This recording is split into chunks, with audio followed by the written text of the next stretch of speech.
Incoming transmission. A lone pilot, stranded on a desolate moon, face to face with her mortal enemy.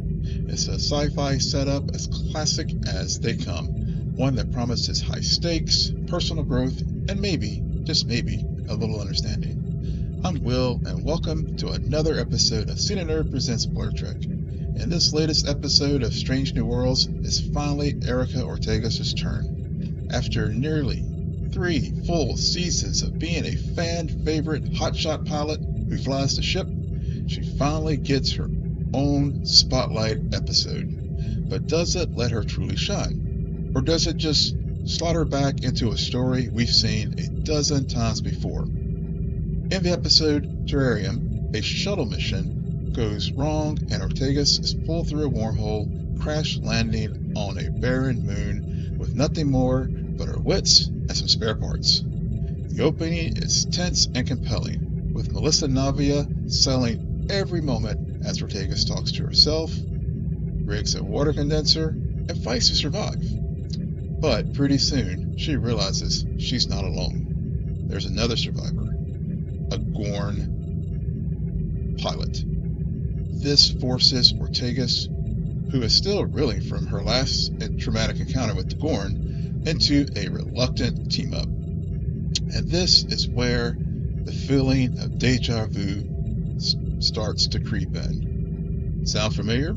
It should. Its setup is a near perfect echo of the original series classic Arena, where Kirk is forced to fight a Gorn captain. It also has strong shades of the Next Generation episode Darmok, with the themes of learning to communicate to survive, and The Enemy, which trapped Geordi LaForge with the Romulan, as well as a blending of both of these themes with Trip on the Enterprise episode Dawn. The story quickly becomes a classic tale of 2 enemies finding common ground, just like the classic sci-fi movie Enemy Mine. On the one hand, Terrarium works really well. For a Gorn arc that has largely painted them as a one-note, vicious monsters, this episode adds a much-needed layer of nuance. Through a makeshift translator and a shared survival, Ortegas and the Gorn forge an uneasy truce that we see slowly blossom into a real friendship. We get to see them collaborate, and the episode does a fantastic job of building a genuine bond between 2 characters raised to be mortal enemies. It's a story that beautifully reinforces one of Star Trek's core beliefs, that the things that connect us are far more powerful than the things that divide us. And for Ortegas, it's a powerful moment. She gets to show off her skills, her resilience beyond being the pilot's cat chair, and a deep well of sympathy. After being a supporting player for so long, it's an incredible welcome showcase for a character that everyone loves. Now, back on Enterprise, we see just how much she means to the crew. Captain Pike and Uhura go to great lengths to find her, with Uhura even fudging the numbers to justify the search. Pike, seeing right through it, calls her out, but ultimately he trusts and supports the rescue, showing the deep, honest bonds of the entire crew. But let's be honest, there's a problem.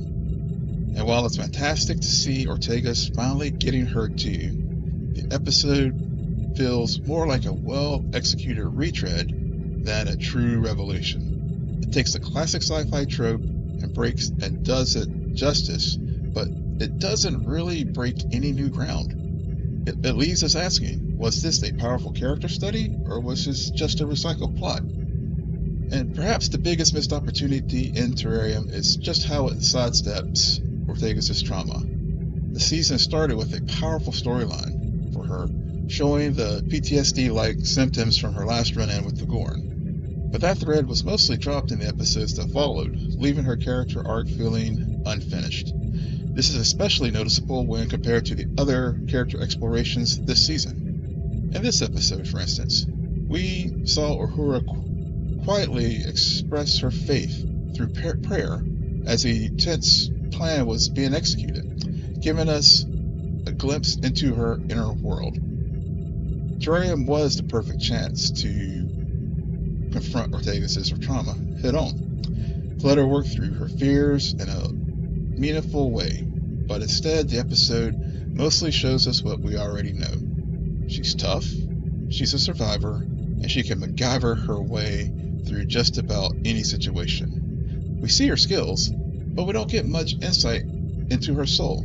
It's a solid survival story that stops just short of being a transformative one. In the tragic ending, where La'an is forced to shoot the Gorn on sight, it delivers a gut-wrenching twist. But while it robs Ortegas of the chance to bring her newfound understanding of the Metrons and the Gorn back to the Enterprise, I have to say, it does represent and respects canon in a very, very powerful way. La'an's instinctive, trauma-informed action prevents any official report of a peaceful Gorn encounter, and it does preserve the timeline where the Federation remains ignorant of any nuance. This ensures that the Gorn are still seen as nothing but more than monsters, leading to direct conflict between them and Captain Kirk years later in the episode Arena.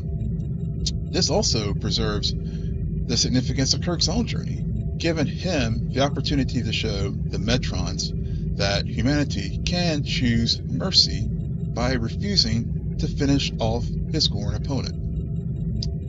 But sadly, ultimately, Ortegas and the Gorn is a story that we've seen before.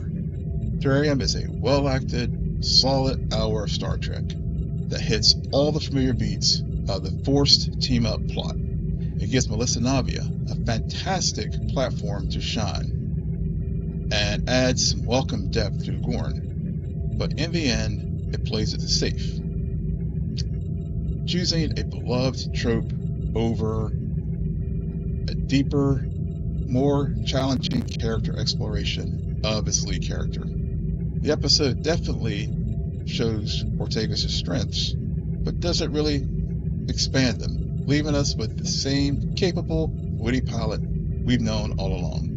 And for a character who has waited so long for her moment, you can't help but wish for something a little bit more. But that's just my take. What did you think? Was Terrarium a powerful character study, or was it just a recycled plot?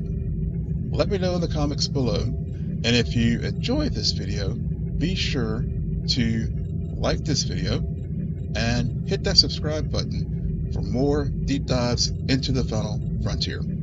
You can also follow us by going and get our podcast by going to www.xenonerdpodcast.com. Live long and prosper.